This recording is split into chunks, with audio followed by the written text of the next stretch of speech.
저는 6월 20일 수요일 미가 4장 1절에서 13절 말씀을 묵상하였습니다. 제목 여호와의 뜻과 계획. 왜 그들이 여호와의 뜻을 알지 못하며 그의 계획을 깨닫지 못했다고 하셨을까? 12절 말씀. 큰 구원의 약속을 받은 백성이 고통 중에 부르짖고 있다. 그 고통은 집을 빼앗기고 포로로 잡혀가는 일처럼 아프고 괴로운 일이지만 주님의 구속사에서 볼 때 생명을 낳기 위한 해산의 고통이라고 하신다. 주님은 건져내신다고 하지만 그 뜻을 알지 못하기에 처참히 고난을 당한다고 해도 끝까지 소망을 품고 인내할 때 그것이 구원의 자리가 될 것이라고 하신다. 작년 2017년 5월 4일 잠실에서 지금 사는 경기도 하남시 미사 강변도시에 이사를 했다. 남편의 완강함이 있었기에 집을 알아보게 되었지만 교회 가까이서 잘 살고 교회도 열심히 사역하는 나에게 교회의 반경을 벗어나는 것은 있을 수 없는 일이었다. 그렇게 살고 있는 집이 만기가 되어 재계약하는 시점에 재계약을 하기로 했던 남편은 하루 전날 마음이 바뀌어서 아파트를 알아보자고 하였고 나는 이사가지 못하게 남편의 마음이 바뀌고 계약이 무효되게 해달라고 매일 새벽마다 눈물을 뿌려서 기도했건만 이사갈 집을 얻는 것도 살고 있는 잠실집이 나가는 것도 단 하루 만에 계약이 이루어지더니 속전속결로 이사를 하게 되었다.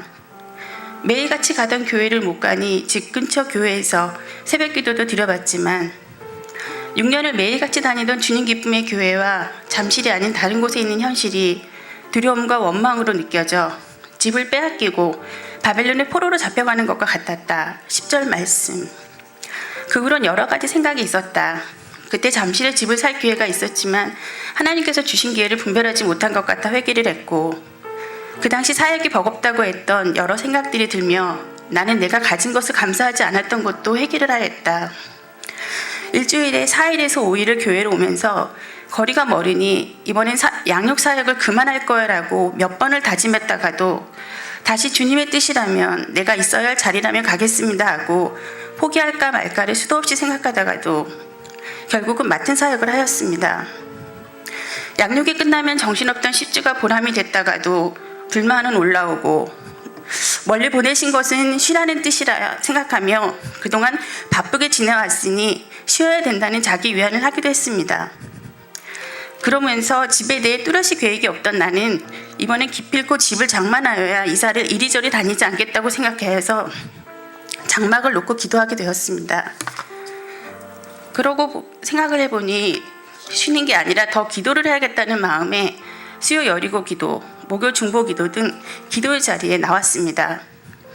생각을 고쳐먹으니 주 5일 오는 교회길이 그리 나쁘지는 않게 느껴졌고 미사에 살고 있는 우리 교인들도 돌아보게 되니 또 나름 보람도 느끼게 되었습니다. 왠지 미사직으로 섬겨야 할 것 같은 책임감도 생기고 그리고 수요 여리고 기도를 할 때는 잠실에 집을 달라고 교회 가까이 있는 것은 주님께서도 기뻐하시지 않을까 하며 내심 기대하는 마음으로 기도를 하게 되었습니다. 그런데 내 생각과 달리 2018년 5월 4일이 지나고 나니 나는 하남시 1년 이상 거주자로 등극이 되었고 온 전국을 들썩이게 만든 미사역의 가장 핫하다는 분양 공고가 올해 1월부터 한다는 것이 미뤄지더니 2월, 3월 결국 5월달로 미뤄지면서 저를 하남 1년 이상 1순위 청약자로 만들어 놓으셨습니다. 제가 목이 좀 떨려가지고요. 양해를 부탁드립니다. 청약통장이 있었지만 사용할 줄도 모르고 어느 곳에 써야 할지 늘 고민이었는데 하남 시민에게 주어지는 30% 우선권이 55점이라는 하위 점수를 가지고 있는 우리 가정에게 54점 커트라인으로 당첨되는 결과를 안겨주셨습니다. 전체 평균 경쟁률이 107대 1이었기에 실로 놀랄만한 일이었습니다. 하나님께서는 우리 가정에 가장 최적화되고 딱 맞는 내가 그토록 바라던 가장 좋은 것을 주신 것입니다. 그리고 교회와 멀리 떨어져 있지만 이 지역에 살고 있는 영혼 구원을 위한 하나님의 계획을 깨닫게 되니 소망을 품고 인내할 때 고난의 자리라고 생각했던 이곳이 구원의 자리가 되게 만드신 것 같습니다. 적용하기 1. 하반기 사역에 하남 지역에 훈련이 필요하신 분들을 찾아서 제자 훈련을 독려하고 양육에 힘쓰겠습니다. 이 합력하여 선을 이루신 하나님을 바라보며 일희일비하지 말고 늘 감사하며 기도하겠습니다. 말씀으로 기도하기. 저는 자, 쫓겨난 자, 환난받게 한 자를 모아 그들이 강한 나라가 되게 하신다고 하셨는데 내 계획대로 되지 않을 때는 주님을 원망하지만 결국 그 일 가운데 제 죄를 보게 하시니 감사합니다. 죄인인 제가 회개하고 저의 힘으로 할 수 없음을 고백하며 간절히 부르짖을 때 응답하신 하나님을 바라보며 인내하며 기다리기를 소망합니다. 예수님 이름으로 기도드립니다. 아멘. 할렐루야. 우리 서로 한번 하나 웃음으로 한번 인사했으면 좋겠습니다. 말씀 있는 자리가 복된 자리입니다. 네, 잘 오셨습니다. 할렐루야. 수요예배는 특별히 말씀을 사모하시는 분들이 오시는 자리인 것 같습니다. 오늘도 제가 이제 우리 권사님의 기도를 들으면서 우리 가끔씩 이렇게 말씀이 달다 그런 이야기 하잖아, 그죠? 오늘따라 기도가 너무 달았어요. 그죠? 너무 기도가 달다. 또 간증을 들으면서 간증이 달다. 할렐루야. 우리 이렇게 한번 서로 인사합시다. 기도가 달고 간증이 단 귀한 자리에 오신 것을 축복합니다. 네, 할렐루야. 우리가 참 말씀 안에 거한다는 것이 얼마나 귀한 일인지 모르겠습니다. 한 가지 이제 광고를 드리면 여기 보시면 이제 나옵니다만 다음 주부터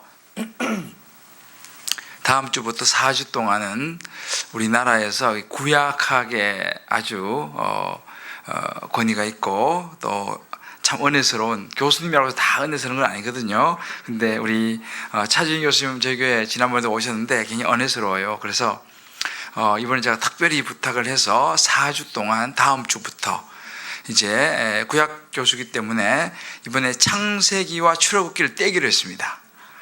그래서 2주는 창세기, 2주는 출애굽기 해가지고 4주 동안 창세기 출애굽기를 참 훑을 겁니다. 굉장히 좋은 시간이 되리라 제가 확신하는데 여러분들 꼭 휴가 가시는 때는 뭐 어쩔 수 없겠지만 그런 피치 못한 일이 아니라면 이번 4주 동안 꼭 참석하셔가지고 이제 이 창세기와 출애굽기를 한번 쫙 떼면 이번 방학이 정말 의미 있는 방학이 될 줄 믿습니다. 할렐루야. 그래서 다음 주부터 꼭 여러분들, 근데 다음 주에는 우리가 이제 이 자리에서 혹시 못 모이게 될지도 모르겠어요. 학교에서 요청이 좀 와서 다음 주에는 또 뭐 여기를 또 좀 써야 된다 그래가지고 혹시 다음 주에는 본당으로 올라갈지 모르겠습니다. 그래서 아마 이제 주일날 광고를 드리겠습니다만 뭐 어떡하겠어, 우리 집이 아닌데. 그래도 또 뭐 또 옮겨 혹시 거기서 드리게 되면 또 거기서 주시는 또 은혜가 있을 줄을 믿습니다. 그래서 주님께서 많은 사람 보내주시려고 그러나 저기 큰 데로 올라가서 그런 생각해보고 할렐루야. 아무튼 여러분들 우리는 뭐 어떤 환경에도 적응할 수 있는 준비가 되어 있잖아요, 그죠? 하여튼 어떤 환경에서 우리 은혜 받으면 되는 거예요. 할렐루야.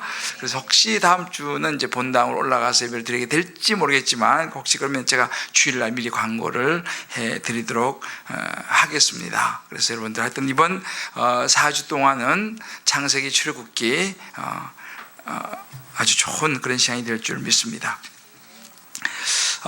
작년 11월이에요. 아마 여러분들이 그 기사를 본 분들이 이제 아마 계실 터인데 그 강원도 춘천 인근의 그 북한 강변에서 한 시신이 떠올랐다라는 기사가 났습니다. 그래서 굉장히 좀 떠들썩했어요. 그리고 얼마 또 이제 후에 또 한 시신이 떠올랐는데 이제 부인 시신이 떠올랐어요. 이 사건이 어떻게 된 사건인가, 이제 그래서 그때부터 이제 지금까지도 이게 조사 중에 있고, 그때 굉장히 떠들썩했습니다. 이 사건의 시작은 그 임모 씨라고 하는 분인데, 시한부 종말론에 이제 속해 있는 이 임못이라는 분의 꾀임에 이 부부가 빠진 거예요. 근데 이 남자분은 한국에서 유명한 알려진 신학대학을 졸업하고 2000년도 초에 미국에 건너가셔가지고 이민교회를 이제 시작하셔서 미국에서 아주 성공적으로 교회를 성장시킨 목사님이십니다. 그리고 그 미국 사회에서 유저지에서 이제 교회를 부흥시킨 분인데, 거기에서 기독교 한인 세계 선교 협의회라고 하는 이런 그 창립을 주도하면서 미국 그 한인 교계에서는 상당히 명망이 있는 지도자로 알려진 분입니다. 근데 이분이 문제는 이제 2010년도죠. 2010년도 말쯤에 지인으로부터 이 임 씨를 소개받아서 만나게 돼요. 그런데 이 임 씨를 만나기 전에 목사님이 밤에 잠을 자다가 꿈을 꾸는데 꿈에 붉은 용이 나온 거예요. 이게 무슨 꿈이지? 그러고 있다가 이제 마침 며칠 후에 임 씨를 만난 거예요. 임 씨가 그 이야기를 듣고 그 붉은 용은 해가지고 이제 막 이렇게 이야기를 해주니까 해가지고 이 목사님이 여기에 현혹이 돼버린 거예요. 그렇게 해가지고 이제 이게 맞은 거죠. 며칠 전에 마침 꿈을 꿨는데 또 그 꿈 이야기를 하니까 그 임씨라는 사람이 꿈에 대해서 자기 설명을 해주니까 거기에 순간적으로 그냥 현혹이 돼가지고 그때부터 이제 이 임씨의 이제 수중에 놀아나기 시작했어요. 이 목사님이요. 그리고 이제 가지고 있던 재산도 그냥 그 임씨가 이렇게 해가지고 뭐 교회를 세운다 그러면서 막 그렇게 해버리고, 그러다가 이제 임씨가 무슨 이야기를 했냐면은 미국에서 전쟁이 나니까 한국으로 피해야 된다. 한국 조용한 상간에 가서 살아야 된다라고 이야기를 했어요. 그 말을 듣고 이제 이 목사님이 한국에 들어오신 거예요. 그 가평 쪽에다가, 가평 여기 멀지 않잖아, 그죠? 그 가평 쪽 상간에 이제 거처를 마련하고 이제 이 임씨하고 이제 그 임씨를 따르는 사람들하고 이제 살기 시작했어요. 그러다가 전쟁이 난다고 하는 날이 됐는데, 전쟁이 났을까요? 전쟁이 안 난 거죠, 당연히. 그죠? 왜 전쟁이 난다고 하는 날에 전쟁이 안 나냐? 그러니까 우리가 기도 열심히 했지 않냐? 우리가 기도 열심히 해서 하나님 전쟁을 지나가겠다. 이렇게 이제 둘러댄 거예요. 그러니까 이제 거기 같이 있던 사람들은 다 떠나버렸어요. 말도 안 되는 소리도 하고 그냥 실망에 다 떠나버렸는데, 이 목사님 부부는 심지어 그 가족들까지 해서 떠나지 않고 남은 거예요. 그러니까 이제 이 임 씨가 그다음부터 이제 어떻게 또 이제 둘러대야지 않습니까?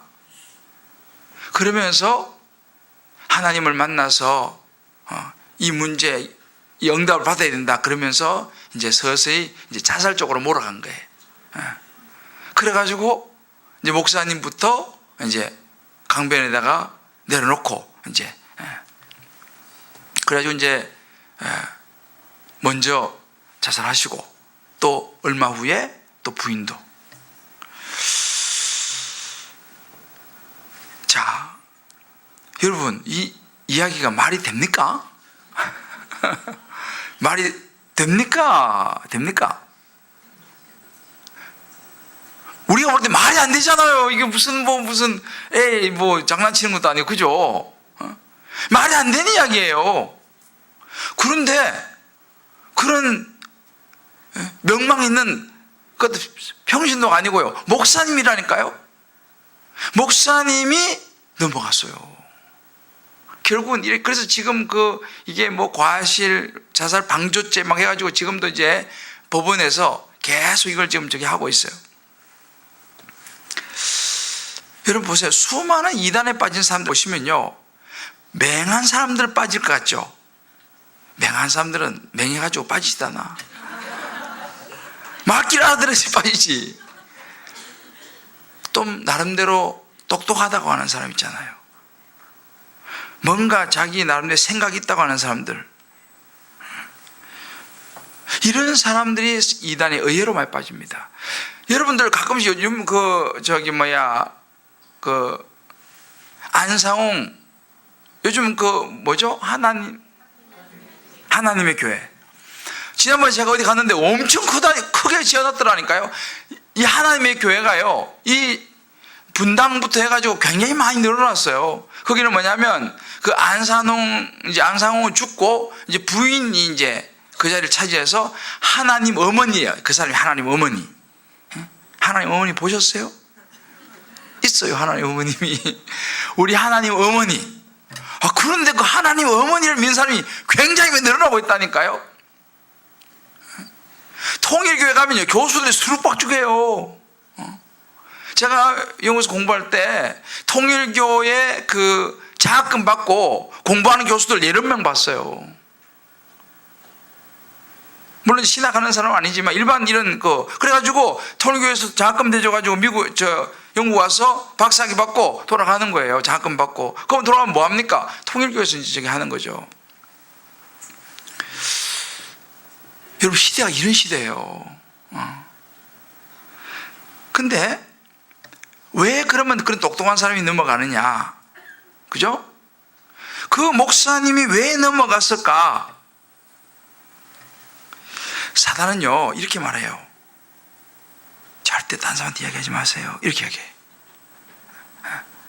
목사님도 만약에 그런 사람이 이렇게 왔을 때, 만약에 이거에 대해서 좀 의심도 하고, 주변에 있는 다른 사람에게, 다른 목사님에게, 이런 사람이 있는데 이거 어떻게 생각하시오? 라고 물어봤다 그러면요, 아마 다른 목사님들이 들었으면, 그 목사님 웃기지 마라 그러세요. 이상하네? 분명히 이야기했을 거예요. 근데 목사님이 제가 생각할 때는 물어보지 않았어요. 우리가 딱 맞떨어진 거죠. 붉은 용 꿈을 꿨는데, 이 사람이 거기서 쫙 이야기를 하니까, 이거 뭐냐, 이거? 그러니까 이게 사단이가요, 우리를 현혹과 유혹할 때는요, 오히려 똑똑한 그것이 오히려 그 사람에게 치명적이 될 수 있다는 사실입니다.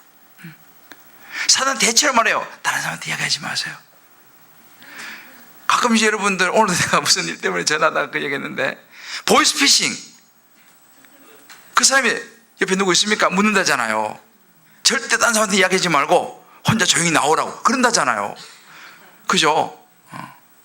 안 만나보셨나? 왜? 옆에 누구한테 물어보면은 들통이 나버리는 거야. 그거 이상한데요? 내가 오늘 어떤 무슨 전화를 받고 내가 누구한테 물어봤어요. 이런 전화가 왔는데 이거 어떻게 된 겁니까? 목사님, 그거 보이스피싱입니다. 그래요? 물어보는 거죠. 여러분, 우리 인생이요, 물어보면서 가는 게 굉장히 중요합니다. 굉장히 중요해요. 제가 가끔씩, 우리 교회도 가끔씩 이 신천지에 넘어갈 뻔하다가 정신 차린 그런 경우 내가 많이 들었어요. 최근에도 마찬가지예요. 우리 교회도 우리 청년들 중에서도 마찬가지예요. 막 여러 가지 힘들고 이러는데 막 선배 언니가 잘해주는 거야. 선배 언니가 잘해주니까 고맙잖아요. 그래서 선배 언니 좀 따라다니는 거야. 그러면 선배 언니가 막 성경 이야기도 해주고 막 그러니까, 나도 교회 다니는데, 이제 그런 시간 좀 지나다가 선배 언니가, 성경보 하는데 한번 가보자. 이래가지고 이상한 책도 주고, 또 그러다가 또 어떤 분은, 굉장히 좋은 선교사님이 한 분 계시는데, 선교사님 좀 한번 만나보자. 이런 식으로. 그러니까 이제 벌써 우리 제자 훈련 받고 한 사람들은, 이거 좀 이상하네 하고 와서 옆에 사람 물어보는 거죠. 또 옆에서 물어보는 거예요. 딱 물어보면 답이 딱 나오지. 왜? 다른 사람은 객관적이기 때문에 딱 들어보면, 그거 신천지네. 그래가지고 최근에 제가 아는 사람도요, 2사람이나 얼른 그 사람 안 만나고 했다니까요. 그러니까 이게 우리의 삶의 현장입니다. 물어보며 가는 인생이 굉장히 중요한 것입니다. 자, 우리 서로 한번 이렇게 격려합시다. 인생 물어보며 가는 것이 중요합니다. 물어봐야 돼, 물어봐야 돼. 이 사무엘하를 보면요, 이 사무엘하 이야기를 보면 참 우리에게 인생을 이야기해줘요. 저는 늘 요즘은 이게 성경인데 정말 인생 자체. 야, 참 기가 막힌 인생이다. 인생이 이야기가 그대로 들어있습니다. 그래서 우리가 어리석은 인생을 살지 않고 끝까지 완주하려고 하면 우리는 말씀을 봐야 됩니다. 말씀 안에서 우리의 중요한 것들을 가르쳐주고 있어요. 그래서 이 말씀의 공동체에 붙어 있는 것이 굉장히 중요하다는 사실. 오늘도 우리가 이게 사무엘하 이렇게 시작합니다. 사울이 죽은 후에 이렇게 시작합니다. 그죠? 사울이 죽은 후에 다윗이 아말렉 사람을 쳐 죽이고 돌아와 다윗의 시글락에서 이틀을 머물더니 이제 이렇게 시작을 합니다. 인생을 가만히 보면요, 사실은 이 새로운 시작을 가만히 볼 필요가 있어요. 사울이 죽고 난 이후에 다윗이 비로소 자기 자리를 찾아가는 것을 이제 사무엘하에서 이제 우리가 보게 됩니다. 제가 가끔 말하지만 사울이 죽어야지 다윗이 등장을 하게 되는 거예요. 우시아가 죽어야지 이사야 선지자가 이제 자기 역할을 하게 되는 것이고, 세례 요한이 죽어야지 예수님이 등장해서 사역을 펼치는 것입니다. 스데반 집사가 죽어야지 사도 바울이 등장하게 되는 거예요. 그러니까 이게 우리 인생입니다. 그러니까 우리의 삶에 있어서 인생은요, 뭔가 새로운 시작을 할 때는 하나님이 한 장을 넘기시는 거예요. 페이지를 넘기는 것입니다. 사무엘상이 끝나야지 사무엘하고 오는 것처럼 사울이 죽은 이후에부터 이제 하나님은 또 다른 다윗의 역사를 펼쳐 가신 줄 믿습니다. 여러분의 인생에 있어서도 혹시라도 이런저런 고난이 있고 페이지가 야, 참 힘들다라고 딱 생각 드시는 분들이 계시면, 아, 하나님이 이제 새로운 페이지를 열려고 하시는구나 라고 생각하시기를 주의 이름으로 축복합니다. 그러니까 모든 일을 볼 때 죽었다, 아니요, 새로운 일을 시작하시려나 보다. 내게 고난이 왔다, 내게 어려움이 왔다, 내 자녀에게 힘든 일이 생겼다, 그러면 하나님이 새로운 페이지를 시작하시려고 하는구나. 우리 김수영 권사님 그 간증했잖아요. 주여 나를 어찌하여 하나님으로 버리시나이까 라고 생각을 할 수 있었지만 1년이 지나고 나니까 하나님 시민의 1년이라는 타이틀을 얻게 돼서 또 그곳에서 하나님이 또 새로운 일들을 펼쳐가시는 거죠. 그러니까 우리가 성경을 가만히 보게 되면요, 성경에 정말 놀라운 진리가 들어있어요. 그러니까 눈앞에 있는 것만 보면 안 돼요. 보이는 것만 보면 안 됩니다.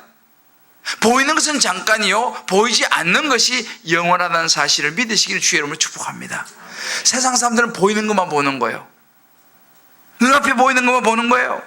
아니요, 멀리 봐야 돼, 멀리 봐야 돼. 이렇게 사사시대가 이제 구약을 보면 사사시대가 끝나고 이제 왕정시대, 처음으로 이스라엘의 초대 왕이 사울 왕이지 않습니까? 이 사무엘상은 이제 그렇게 사울이 왕으로 세워지는 그런 여러 가지 과정들을 쭉 이야기해 주고 있고, 또 그러면서 이제 사울의 어떤 삶에 대해서 쭉 하고, 마지막에 사울이 비극적으로 죽는 걸로 사무엘상이 끝나요. 그 가문이 이제 몰락을 하죠. 근데 가만히 보면 사울 인생도 또 마찬가지예요. 성경을 보면요, 사울의 인생이 왜 이렇게 비극적으로 끝났느냐? 사울은 하나님 앞에 별로 물어보질 않아요. 그 인생이 별로 물어보질 않아요. 그리고 어떻게 하냐? 자기 생각대로 하는 것입니다. 분명히 하나님께서 너 전쟁해가지고 그 전리품들 가져오지 말고 다 불태우고 가축들 다 죽여버려라 라고 하나님 말씀하셨어요. 그런데 다윗은 그 밑에 백성들 신하들의 말을 듣고 하나님께 물어봐야 되는데 물어보자고 자기 생각대로 요거 보니까 막상 전쟁에서 이기고 보니까 막 거기 턴실한 그런 가축들이 많이 있고 좋은 게 많이 있거든. 야, 이거 가지고 이 좋은 소를 잡아가지고 이거 죽여버리기 아깝지 않냐? 이 좋은 소를 가져가서 하나님 앞에 제사 드리고 하나님 앞에 제물을 바치면 좋겠다. 좋은 생각이잖아요, 그죠? 그래가지고 그거를 안 죽이고 남겨서 가져갑니다. 그리고 나중에 사무엘 선지자 물어보죠. 이 소리가 무슨 소리요? 이 가축 소리가 들리다니 무슨 소리요? 이거 하나님 앞에 제사 드리려고 좋은 것만 남겼습니다. 좋은 것 같잖아, 그죠? 그런데 문제는 사울은 항상 이런 식이에요. 자기가 볼 때 좋은 거, 그러니까 하나님이 보실 때 좋아야 되는데 자기가 볼 때 좋은 거. 그 주님이 우리가 뭐라고 말씀하십니까? 그런 사울을 보고 그건 네 생각이고 우리는 우리 생각으로 자꾸 무슨 일을 하려고 그러는 거예요. 이 사울의 인생이 이러했어요. 그러니까 자기 생각으로 자꾸 뭘 하려고 그러니까 문제가 생기는 거죠. 하나님 물어봐야 되는데 사울이 물어보지 않았어요. 이게 사무엘상에 나타난 사울의 모습입니다. 이제 사무엘 하를 들어오면서 다윗이 나타납니다. 다윗은 이 사무엘을 쭉 보시면요, 다윗이 뭐 잘되고 뭐 승리하고 이런 이야기도 나오지만 사실은 나중에 쭉 이제 앞으로 보게 되겠지만 이 다윗이 막 간음도 하고요, 막 살인도 하고요, 아들들이 막 반역도 일으키고요. 참 이 다윗도 참 파란만장한 삶을 이제 살게 되는 게 이제 사무엘에 쭉 나옵니다. 그런데 이 다윗이 다른 게 뭐냐면 사울하고 다른 게 이 다윗은 그런 실패와 고난과 여러 가지 자기 죄로 인해서 어려움을 겪으면서도 그 속에서도 하나님에게 물어봐요. 하나님에게 자꾸만 물어보는 거예요. 잘못해놓고도 묻고 또 그 부분에 대해서 이야기하는 것을 잘 듣습니다, 다윗이. 이게 요 차이예요. 사실은 전에도 말씀드린 잘못을 치면요, 다윗보다는 사울보다는 다윗이 훨씬 더 잘못을 많이 했어요. 사울은 사람 가늠한 것도 아니고 사람을 죽이지도 않았어요. 사울은요. 다윗은 가늠도 했죠, 사람도 죽였죠.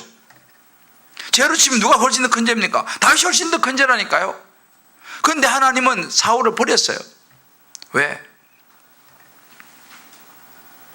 사울은 하나님의 말씀을 듣질 않았어. 물어보질 않았어. 다윗은 다른 건 별로 잘한 게 없지만 하나님께 물어보고 하나님 말씀을 따라갔던 요 차이입니다.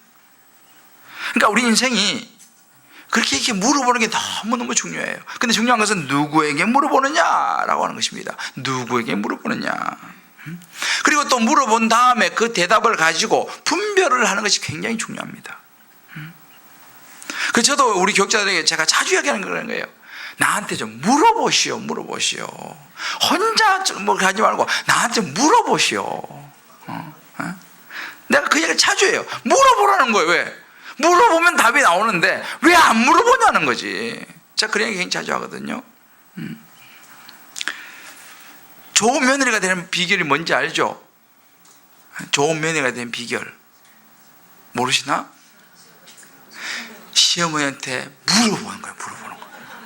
아는 것도 모르는 척하면서 물어보는 거예요. 그럼 시어머니 무지 좋아해요.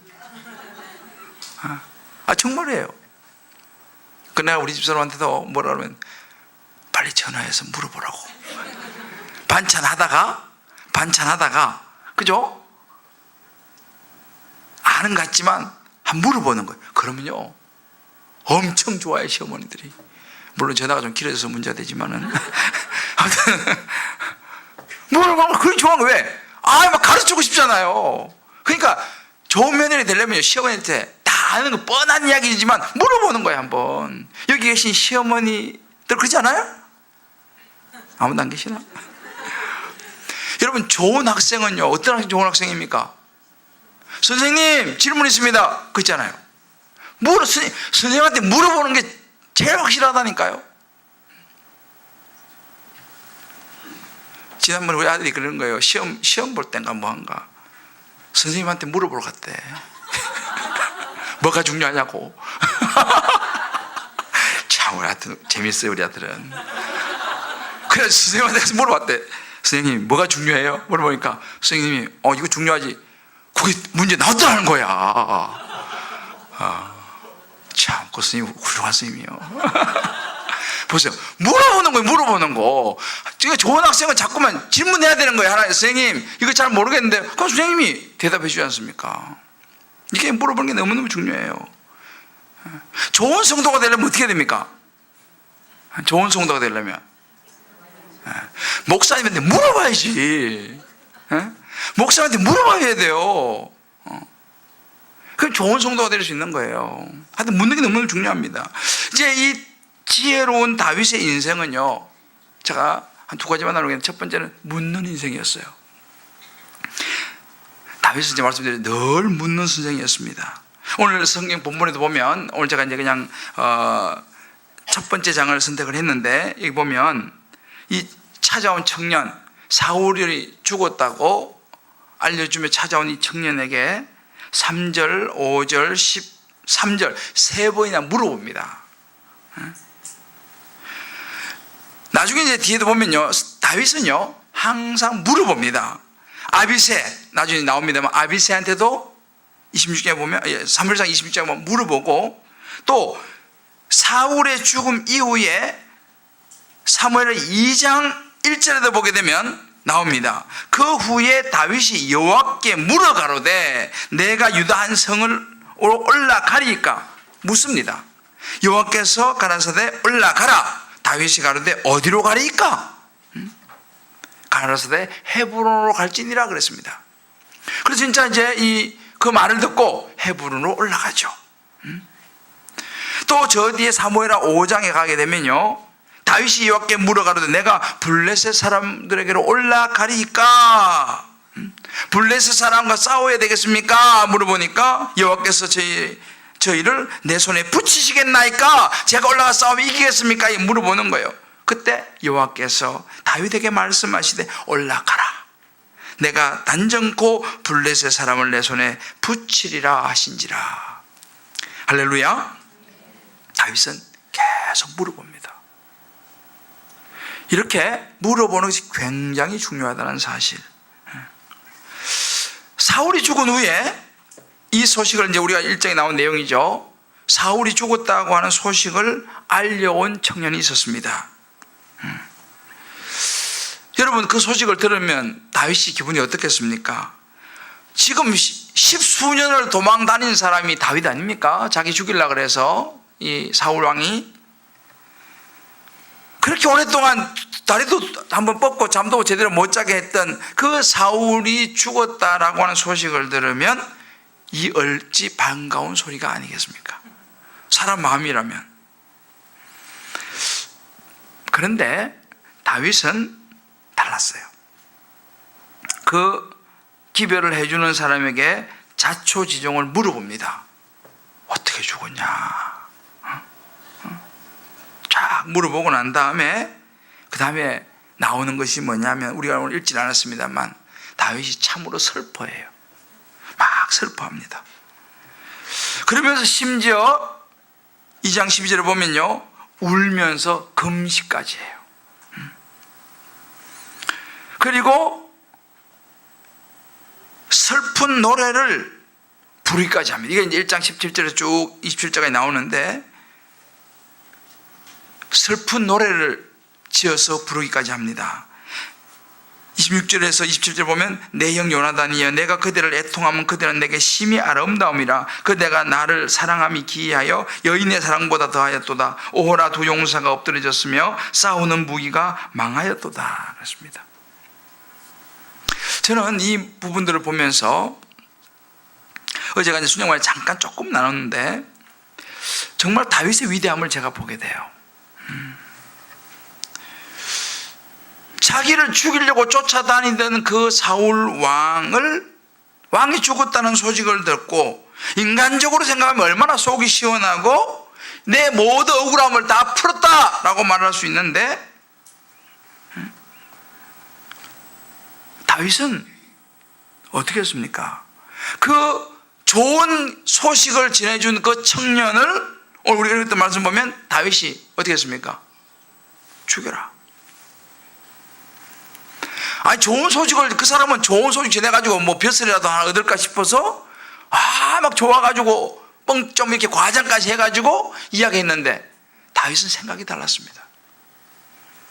인간적인 생각을 넘어섰어요. 인간적으로 생각하면은 아유 잘 죽었다 이제 속 시원하다, 이게 인간적으로 생각하지 않겠습니까? 근데 다윗은 인간적으로 생각하지 않고 이것을 하나님의 관점으로 보았다는 사실입니다.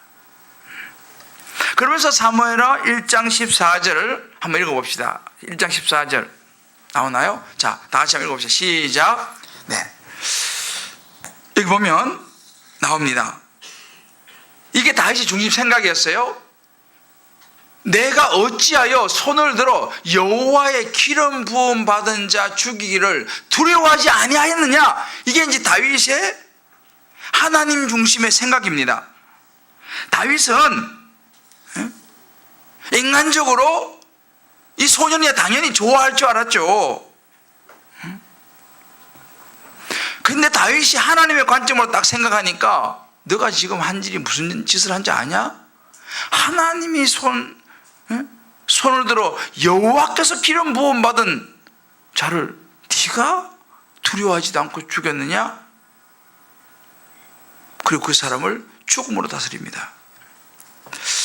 제가 이제 이 부분을 묵상하면서 여러 가지 생각나는 상황들, 사람들이 있었습니다. 때로 살아오다가 저를 힘들게 했던 그런 사람들, 그런 상황들,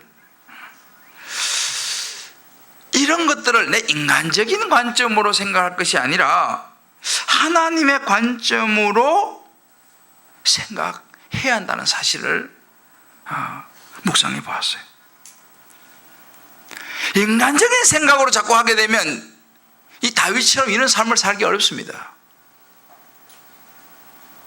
왜? 내 마음대로 하고 싶은 생각이 있어요. 여러분들, 우리가 신앙생활에서 마찬가지입니다. 우리 한번 생각해 봐야 돼요. 우리도 신앙생활을 하면서 또 살아가면서 하나님의 기름 부음 받은 종들, 또 우리 교육자들, 또 우리 여러분들을 이끌어가고 있는 순장님들, 하나님께서 세우신 교회 리더십들에 대해서 함부로 혹시라도 하고 있지 않는가? 하나님의 기름 부어 세운 이런 종들을 그 사람들이 훌륭해서가 아니에요. 인격이 뛰어나서가 아닙니다. 잘해서가 아니에요. 하나님이 세우셨기 때문에 하나님이 세우신 것을 인정하고 받아들이고 소중히 여기는 마음이 있는가라고 하는 거예요. 지금 다윗이 사울이 잘해가지고 슬퍼한 게 아니잖아요. 그죠? 사울이 정말 인격이 훌륭해가지고 사울이 죽은 것을 슬퍼하는 게 아니에요. 이유는 하나밖에 없어요. 얼마나 자기를 힘들게 했어요. 요나단하고는 조금 달라요. 근데 사울은 정말 우리말 1도 봐줄 구석이 없어요. 다윗의 입장에서 보면. 그러나 단 하나님이 그를 기름 부어 세웠다고 하는 이거 외에는 1도 생각할 게 없어요. 근데 그거 하나 가지고 다윗이 이렇게 하는 거예요. 제가 이 말씀을 묵상하는데 옛날 생각이 났어요. 제가 전도사 시절에 이제 저기 병병 사거리에 있는 그 부흥사, 이제 옛날에 그 이명재 목사님이라고 우리 연세진 분은 아실 거예요. 이명재 목사님, 이분이 부흥사 유명한 분이에요. 이제 거기 때는 굉장히 교회가, 지금은 뭐 교회가 이제 많이 작아졌어요. 근데 그때는 교회가 굉장히 컸었어요. 그래서 제가 이제 전도사로 갔는데, 그 이제 원로 목사님 이제 되시고, 이제 새로 이제 이렇게 후임 목사님이 오셨는데, 이게 원로 목사님하고 이제 후임 목사님하고 이제 이게 뭐가 이제 안 맞으셨어. 안 맞으셔갖고, 하여튼 그 교회가 막 굉장히 시끄러워졌어요. 시끄러워졌는데, 이제 저야 뭐 그때 교육전사니까 뭐 별로 뭐 존재감 자체 뭐 존재라고도 뭐 이야기할 거 없었어요. 그냥 뭐 교회 왔다 갔다 하는 사람이에요. 그 저야 뭐 이제 신대원생이니까. 근데 우리 과에 장로님이 계셨어요. 저를 그 교회 데리고 가신 장로님이야. 저는 이제 신대원 들어갔는데 뭐 아는 사람도 없고 하니까 아무도 그냥 이렇게 저를 걷어준 사람이 없었어요. 근데 우리 과에 이제 그 장로님 연세 많이 드셨으니까 날 보기 안 됐는지 나보고 자기 교회 가자더라고. 그래서 저도 뭐 갈 데도 없고 이래가지고 이제 그 교회 따라갔어요. 그 장로님 아들이 김대권이야. 나하고 이름이 비슷해. 나이도 같고. 그래 이제 그 교회 가가지고 처음에 이제 고등부 교사였어요. 고등부 교사로 이제 저를 심어가지고 고등부 교사 하다가 하여튼 또 나중에 이제 마침 자리가 유년부 자리가 하나 났어요. 유년부 자리 났는데 문제는 유년부 그 부장 장로님이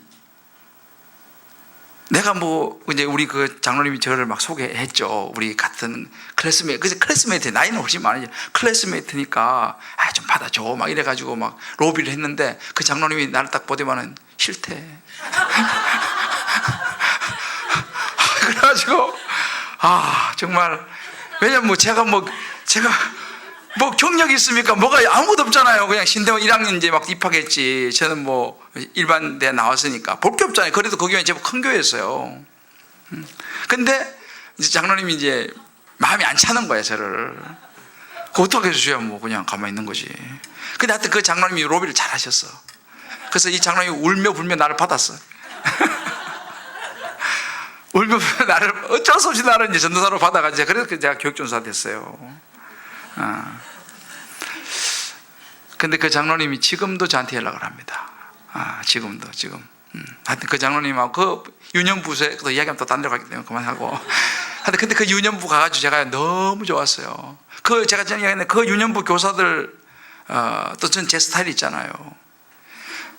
그 유년부 저는 처음에 딱 이제 제가 그 유년부 교사실이 따로 있는데 아침에 딱 이제 처음으로 전도사로 이제 내가 고등교사 하다가 전도사로 딱 갔는데 아침에 딱 나왔는데 저는 무슨 패션쇼 하는 줄 알았어. 여선생들이 막 모자 딱 쓰고 막 쫙쫙 빼입고 들어오는데 와, 교사가 22명이었는데 남자 몇 명 다 여자야. 그래도 내가 그 중에서 못 고르고 장가를 못 갔어요, 제가. 아무도 나한테는 안 올라오는 거예요. 아니, 전도사님으로서는 아주 좋아하는데 그 이상을 생각을 안 하더만. 그 이상을 생각을 안 해. 근데 더 잘 돼서 결론적으로는. 점수 좀 따고 있습니다. 지금 뒤에 누구 앉아 있어가지고. 근데 그 교사들 중에서 있잖아요. 목사가 4명 나왔어요. 4명이요. 사모가 2 나오고. 할렐루야죠. 별로 안 놀라시네. 그래서 지난번에 우리 초창기에 홍성에 갔는데 그 교회 갔는데 그 교사가 그 목사로 있더라니까. 거기서요. 내가 거기서 만났어요. 그러니까 그 끌렁끌렁한 목사 한 명 있었어요. 목사가 아니, 그때는 끌렁끌렁해. 이 주먹 쏘는 이렇게 딱 보면 그래. 자기는 주먹. 그래가지고 이제 교사로 온 거예요. 여자 선생님들 많다고 그래서 소문 들었고 왔는지. 그 남자 선생도 목사 되고. 그래가지고 저 지금 홍성구에서 목회하고 있어요. 또 그거를 데리고 온 비슷한 그것도 목사 되고. 또 한 명은 그러고 보니 5명이 되고 목사가.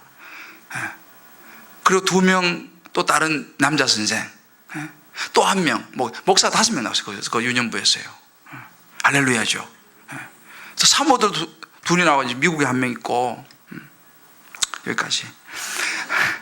근데 아무튼 그 이야기가 아니고, 근데 그 장로님 저를 이제 데리고 떠났지 않습니까?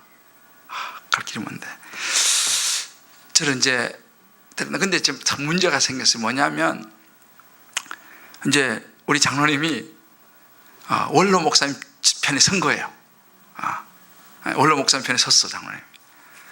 그 이제 저는 뭐 존재감 자체가 없으니까. 근데 담임 목사님은 현직이잖아요, 현직. 저는 이제 전도사 아니에요, 전도사. 입장이 곤란한 거예요. 나 같은 클래스메이트 장로님은 이쪽에 서셨고, 나는 뭐 여기저기 설 존재도 안 되니까 그냥 가만히 있는데, 입장이 곤란한 거예요.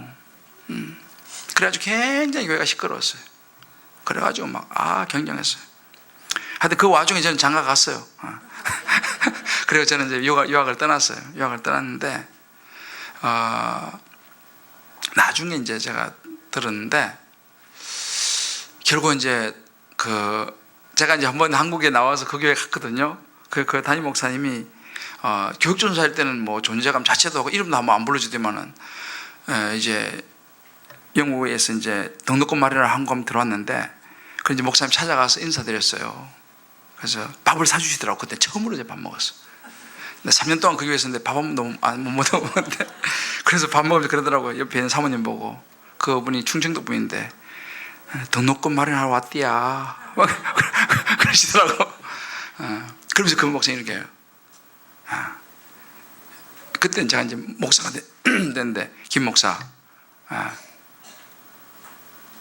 내가 이제 잡았어 그러시더라고.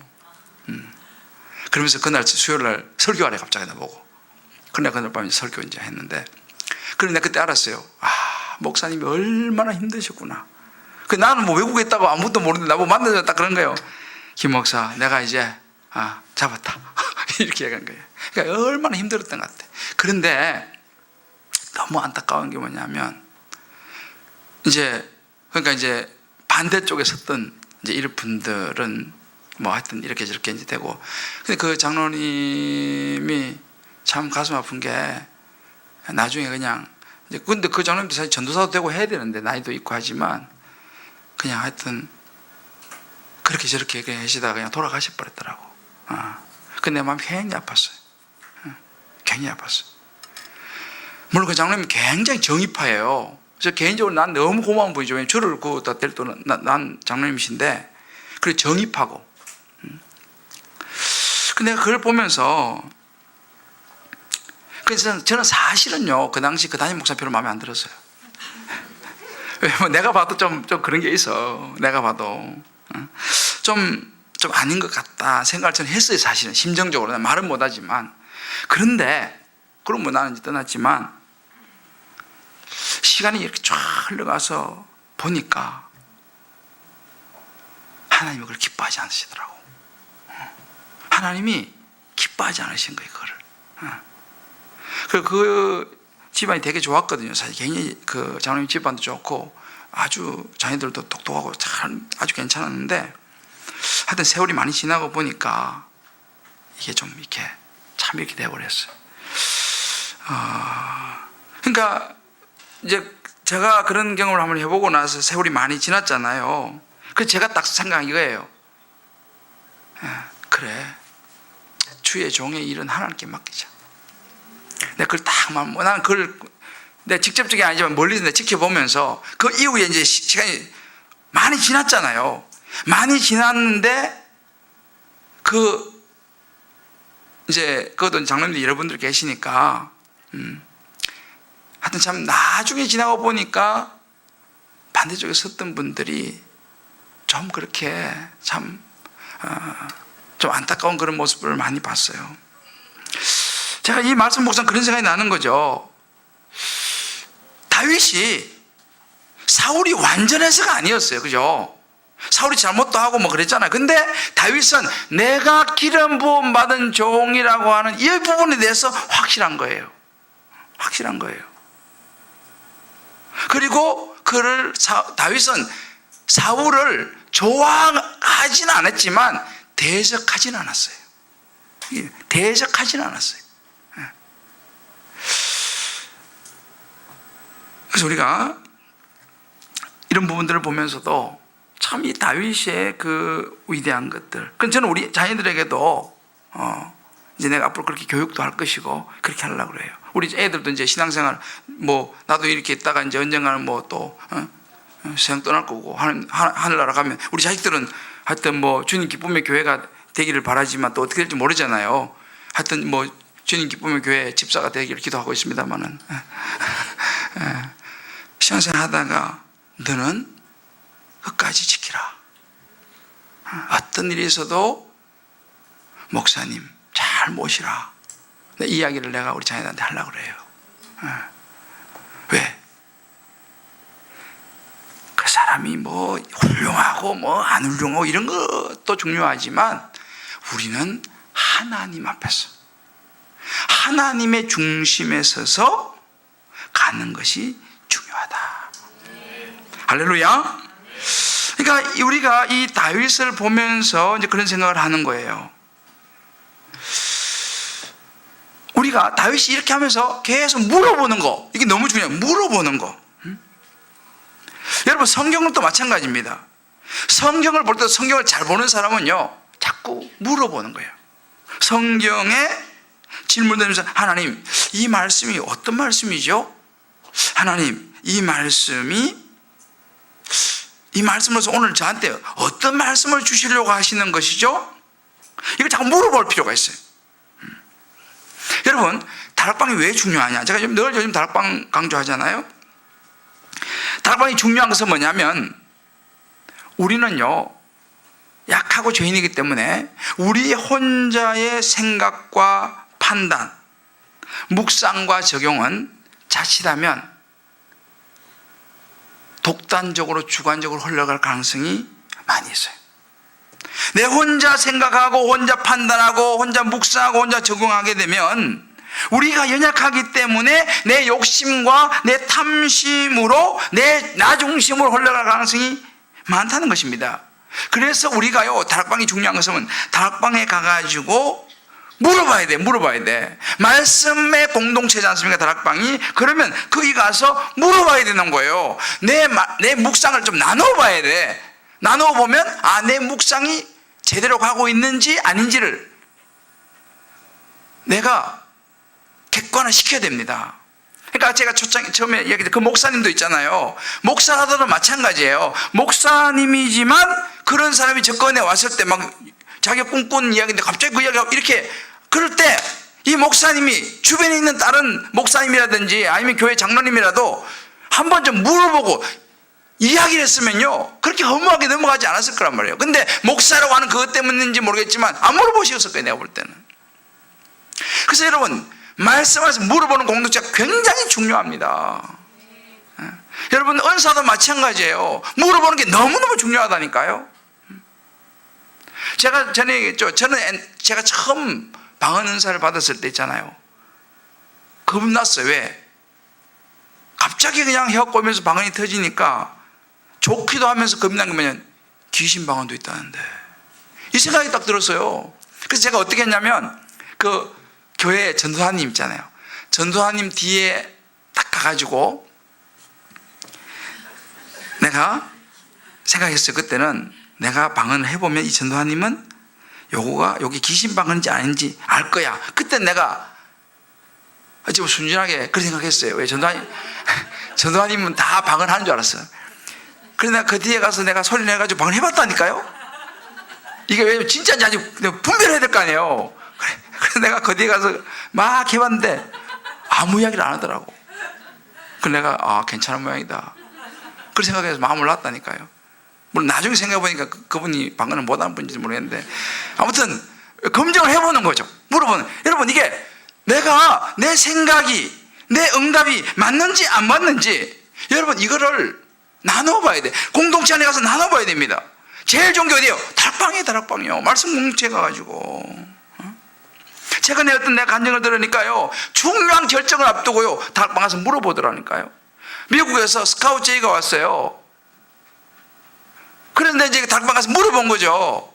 자, 미국에서 이런 좋은 오퍼가 왔는데 어떻게 생각합니까? 이제 물어본 거죠. 그러면서 자신의 어떤 그 영적인 상태들, 또 자기 자녀의 영적인 이런 어떤 여러 가지 상황들을 알잖아요. 거기 다락방 식구들이 아니까. 자, 미국에 좋은 오퍼가 왔는데 어떻게 하시면 좋겠습니까? 그 다락방 식구들이 다 들어보더니만은 그거 안 가는 게 좋겠다고. 그런 좋은 오퍼인데 이 사람들이 안 가는 게 좋겠대요. 어떻게 했을까요? 그분이 포기했어요. 미국 가는 거 포기했어요. 왜? 영적으로 지금 자녀들의 영적인 상태라든지 자기의 어떤 영적인 상태라든지 이걸 가만히 보니까 지금 미국 가갖고는 다시 옛날의 죄로 빠질 것 같았거든. 애들도 이게 신앙이 안 될 것 같거든. 그러니까 그 다락방 사람들이 말씀 안에서 이야기해 준 걸 듣고 미국 가는 걸 포기해버렸어요. 그렇다고 뭐 다 미국 가는 걸 포기하라는 이야기는 아니고, 또 어떤 분은 또 권면 듣고 또 가기도 하고. 그러니까 중요한 것은 뭐냐면요, 우리가 내 혼자 어떤 일들을 자꾸만 판단하고 하려 그러면 이게 자칫하면요 치우칠 수 있어요. 그러니까 다락방이 왜 좋으냐 하면, 여러분들이 예를 들어서 이사를 간다. 다락방에서 물어보세요. 다 거기 말씀 묵상하는 순장님들하고 다 있잖아요. 자, 어떻게 생각합니까? 물어보시라니까요. 직장에서도요, 어려운 일이 있으면 다락방 가서 물어보는 거예요. 자, 이번 직장에 이런 일이 있는데 이거 어떻게 하면 좋겠습니까? 그럼 거기 다 기도하는 사람들이고 순장들도 기도하잖아요, 늘. 그러면 그 말씀 앞에서 같이 그 부분들을 생각해 보는 거죠. 나눠보는 거죠. 또 그래도 잘하면 또 교구 목사님들 물어보기도 하고, 자꾸 물어보는 거예요. 또 저한테 때로면 물어보기도 하고. 이게 우리가 굉장히 중요한 부분이에요. 근데 자녀에 대한 어떤 결정, 그것도 혼자서 막 이러지 말고 다락방에 와서, 자, 우리 자녀가 지금 이런데 이거 어떻게 하면 좋겠습니까? 물어보는 거예요. 공동체 안에서 물어보면서 분별해 나가는 거죠. 그래서 다락방이 굉장히 중요한 거예요. 우리가 매일 아침마다 순장들을 위해서 기도하거든요. 왜? 순장이 너무 중요하기 때문에.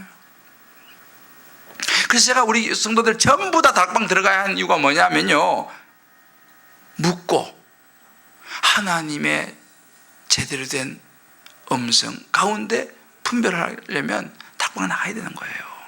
그리고 다락방이 대신에 말씀 중심의 다락방이 돼야 되지. 그냥 교제하고 친교하고 밥 먹는 이런 다락방은 그건 말고, 진짜 늘 말씀을, 오늘도 사모해라 말씀 묵상하면서 그 가운데서 하나님의 뜻을 찾는 그런 공동체. 주일에 우리가 말씀을 가지고 있잖아요. 여유공간.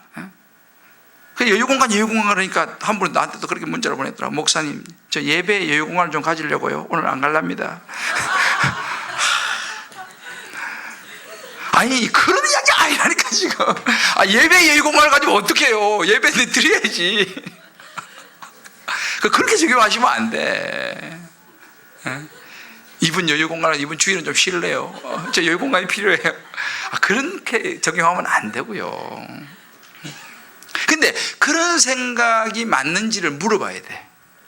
다락방 가가지고, 제가 목사님 말씀 듣고 여유공간이 필요하다고 해서 이번 주 주일은 하루 쉴랍니다. 그냥 여유공간 가지려고 이런 이야기를 해야 된다니까요. 그러면 이제 그것이 맞는지 안 맞는지 그 이야기 할 거 아니에요. 그럼 거기서 그날 들었던 말씀을 가지고 그런 여유공간이 아니라 하나님을 먼저 만날 때에 여유공간이 온다라고 하는 것을, 우선순위를 그런 데 가서 잡아주는 거예요. 그래서 여러분, 다락방이 너무 중요합니다. 꼭 다락방 나가셔야 돼요.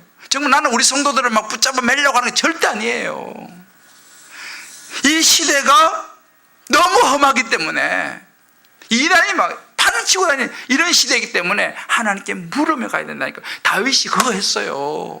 그래서 다락방 가셔서 여러분들이 문제가 있잖아요. 다락방 가져가서 이야기를 하세요.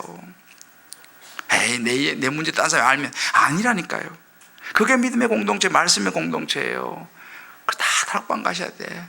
부부 다락방, 저는 우리 교회 부부 다락방이 앞으로 더 많이 늘어날까. 이번에 또 우리 박상일 집사님이 부부 다락방 순장으로 파송됐어요. 아직 수능이 없지만. 그래서 부부 중에서 박상일 집사님 어디서 손들어 봐요. 일어나 봐요. 인상 좋죠. 이분입니다. 오늘 밤에 감동이 오신 부부들 이쪽으로 가세요. 앉아요. 부부 다락방 얼마나 좋아요. 부부가 가서 거기서 부부싸움하면 딱 좋아.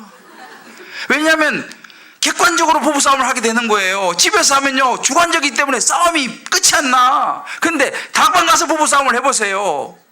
남자들은 남자 편 들고 여자들은 여자 편 들고. 그게 벌써 좋다잖아요. 부부들은요, 부부 다락방을 가세요. 가가지고 기분 안 좋은 거 있으면 부부 싸우지 말고 딱 준비해놨다가 다락방 딱 들어가자마자 바로 막 쏟아내는 거야. 저 사람이 저렇게 했고 이 사람이 이렇게 막. 그렇게 하면은 또 반대편이 반격하지 않겠습니까? 그리고 또 옆에 다 배심원들이 있잖아요. 말씀 안에서 분별을 같이 해야 돼요.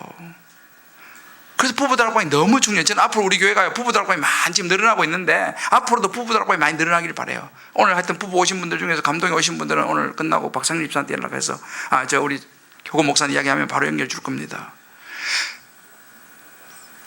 빨리 가야 돼. 두 번째는 우리가 듣는 것이 너무 중요하지만 좀 전에 말씀드렸지만 듣고 기도하면서 분별이 너무 중요합니다.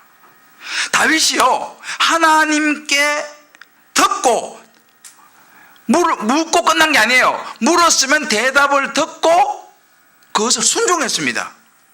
우리도 마찬가지예요. 하나님께 계속 물어보고 하나님 말씀을 듣고 순종하는 게 필요하고, 사람이 말해줄 때는요, 사람에게 물었을 때는요, 사람이 하는 이야기를 듣고 내가 분별을 해야 돼요. 하나님께는 분별할 필요가 없어요. 하나님 말씀은 그냥 순종하면 되지만 사람이 말하는 건 분별을 해야 돼요. 왜? 사람도 똑같은 죄인이니까. 이게 굉장히 중요한 부분이에요. 물어보는 거. 근데 물어보는 것도 우리가 한 가지 조금 조심해야 될 게 뭐냐면, 사람에게 물어보는 게 굉장히 중요하거든요. 그런데 사람에게 물어보는 것보다는 먼저 하나님께 물어봐야 됩니다. 이것도 굉장히 중요한 부분이에요. 하나님께 먼저 물어봐야 돼요. 그리고 사람도 기도 많이 하시는 이런 분들 필요합니다. 그러나 우선순위가 바뀌어버리잖아요. 이거 위험해질 수 있어요. 제가 사실 이런 걸 한번 좀 경험해봐요. 초창기도 내가 좀 이렇게 보면서 사람은 참 뭐가 있냐면요, 사람에게 물어보기 시작하면요 그 사람을 의지하게 돼요. 하나님보다 사람이 더 의지하기 쉽습니다. 왜냐하면 하나님은 주님 이거 어떻게 하면 좋겠습니까 해도 주님은 때로 말씀을 잘 안 하셔. 그런데 어느 권사님한테 권사님 이거 어떻게 하면 좋겠습니까? 바로 답이 나와. 그래요. 왜? 사람은 바로 답이 나온다니까요. 하나님께 물어보면 답이 잘 안 나와. 사람에게 물으면 자꾸 답이 바로 나옵니다. 그렇기 때문에 우리는요 하나님께 묻기보다는 사람에게 묻는 것이 훨씬 수월해요. 또 그렇게 하다 보면요 그 사람을 의지하게 돼요. 무슨 일만 있으면 전화하는 거야. 용환 권사님 이거 어떻게 했으면 좋겠습니까? 제가 사실은요, 이거 남의 얘기 아니고 제가 한번 그런 경험이 있어요. 제가 처음에 목회를 하면서 경험이 많고 하여튼 많이 아는 권사님에게 조금 물어보기 시작했어요. 잘 알죠. 경험도 많고 하니까. 그러니까 그게 맞아. 그래요. 그래요. 근데 이렇게 하다 보니까 어느샌가 무슨 있으면 전화하고 싶어. 물어보고 싶어. 왜? 답이 나오니까. 하나님이 이거 기뻐하지 않으셨어요. 그래서 어떤 계기로 해서 딱 끊어버렸어. 하나님, 내가 끊은 게 하나님이 끊어버렸어. 너 사람 의지하는구나. 끊어버렸어. 그래서 내가 그때 깨달았어요. 그렇다. 하나님 의지해야지. 하나님 의지해야지. 할렐루야. 먼저 하나님에게 물어야 됩니다. 답이 탁탁탁 안 떨어지더라도 그 하나님께 묻고 나아가야 돼요. 그러나 두 번째로는 믿음의 공동체, 말씀의 공동체에 물으며 가야 됩니다. 그리고 묻고 그것을 내가 분별해야 돼요. 또 분별이 너무 중요해요. 그러나 분별은 어떻게 하느냐? 하나님 중심의 가치관을 가져야지 분별이 돼요. 일단 분별에서 굉장히 중요한 것이 뭐냐 하면, 내가 십자가를 지는 쪽으로 적용하면 실수하지 않습니다. 내가 십자가를 지는 쪽으로 딱 적용하면 실수하지 않아요. 솔로몬이 분별 못해가지고 실패한 대표적인 왕이지 않습니까? 다윗 죽고 나서 솔로몬이 이제 나라를 어떻게 다스릴지 몰라가지고 원로들을 불렀어요. 물어보니까 원로들은 나라를 잘 백성들을 평화해주고 이렇게 했으면 좋겠습니다. 젊은 코드에 맞는 신하들을 불렀어요. 어떻게 할까? 가만히 두서는 안 됩니다. 몇 배로 힘들게 해가지고 세금도 더 많이 걷어들이고 이렇게 조언하잖아요. 그죠? 근데 솔로몬이 어느 쪽을 선택했어요? 젊은 사람들의. 그래야 나라가 두동강 나버렸잖아요. 나라가 두동강 나버렸잖아요. 젊은 사람들의 이야기도 들어야 되지만요, 솔로몬은요 원로들의 이야기를 들었어야 된 거예요. 그게 대표적인 솔로몬의 실패 케이스입니다. 솔로몬 같은 지혜로운 사람도 그렇게 실수한다는 거예요. 그래가지고 나라가 그냥 두동강 짜겨져 버렸잖아요.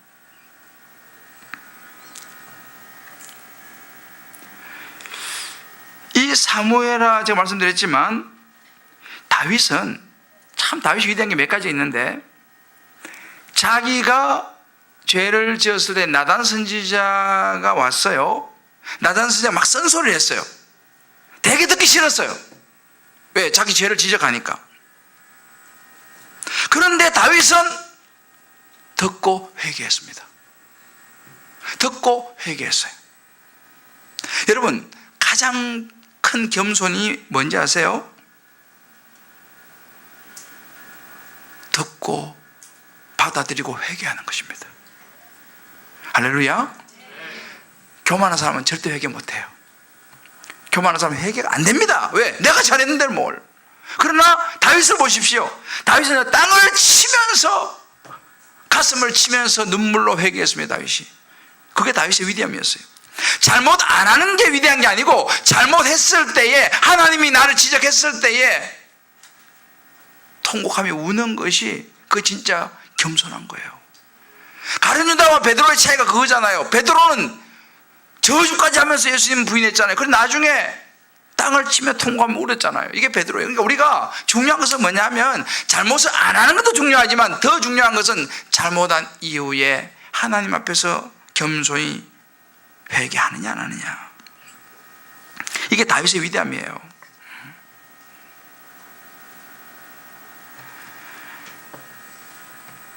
우리가 끊임없이 하나님께 묻고 분별하고, 분별할 때는 일단은 힘든 쪽을 선택하지만 실수하지 않아요. 십자가를 지는 적용을 선택하면 실수하지 않습니다. 내가 좀 하기 싫은 거 그거 선택하면 실수하지 않아요.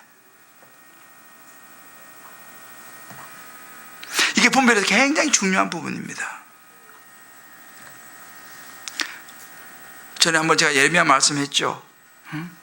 이스라엘 백성들이 묻기만 하고, 요하난, 여사냐 이런 사람들이 예레미야한테 와서 물어보고, 여러분의 여호와께서 말씀하셔서 예레미야 와서 이야기하니까 바벨론으로 가라, 애굽으로는 안 된다 이렇게 얘기하니까 그 사람들이 자기들이 물어놓고 자기들이 원하는 답이 안 나오니까 예레미야 43장 2절에 그럴 리가 없어요, 그건 아닐 거예요. 그리고 애굽으로 가버렸어요. 우리가 이거 조심해야 돼요. 묻기는 묻되 내 마음대로 하는 사람 있잖아요. 묻고 내 마음대로 해. 한 가지만 말씀드리고 오늘 말씀 좀 마무리하겠습니다.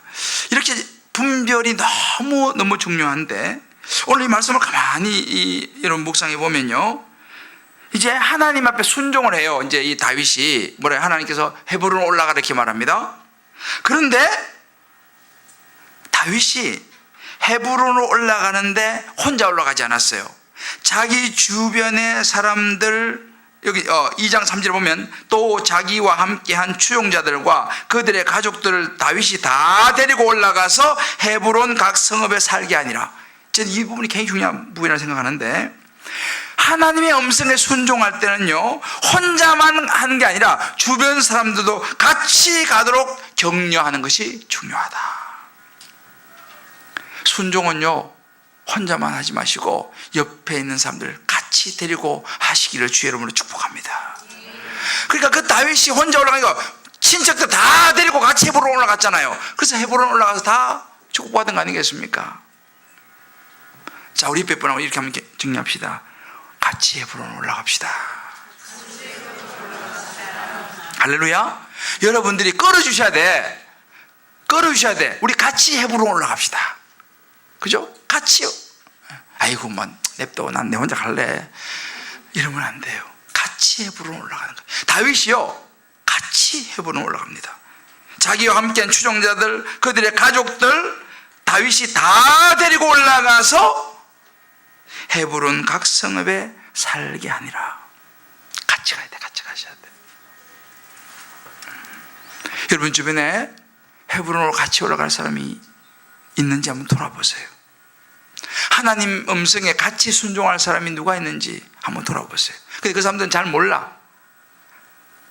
여러분은 말씀을 듣고 아는데 그 사람들은 잘 몰라. 그러면요, 그 사람들을 잘 다독거려가지고 그 사람들도 같이 데리고 헤브론 올라가야 돼요. 같이 순종해야 됩니다.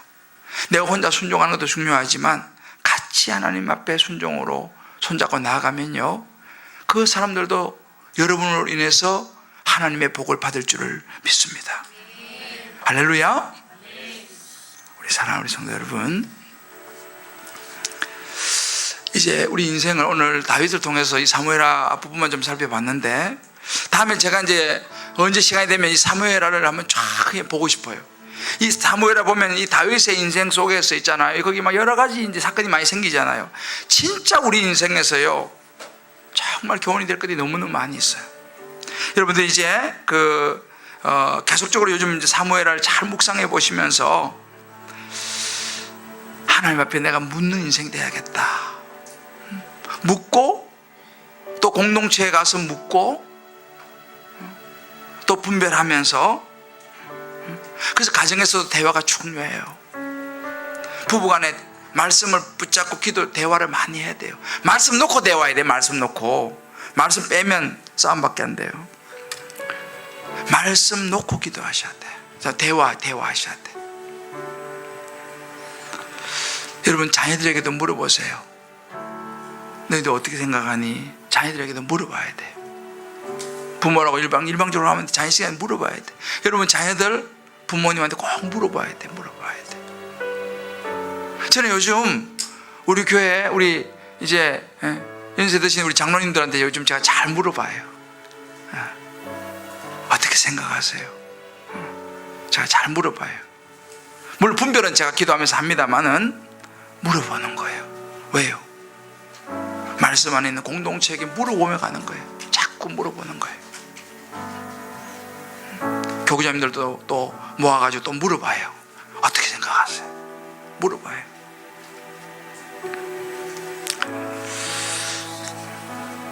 하나님 인자하기로서 언제나 너에게 귀 기울이시니 어두운 데 밝은 빛을 비춰주시고 너의 작은 시험에도 응답하시는, 너는 어느 곳에 있든지 주를 향하고 주만 바라볼지라. 저와 여러분의 인생이요, 정말 하나님 바라보시고 묻고 또 묻고 믿음의 공동체에 또 물어보고 분별하면서 끝까지 승리하시는 멋진 인생들 되시기를 주님의 이름으로 축복합니다.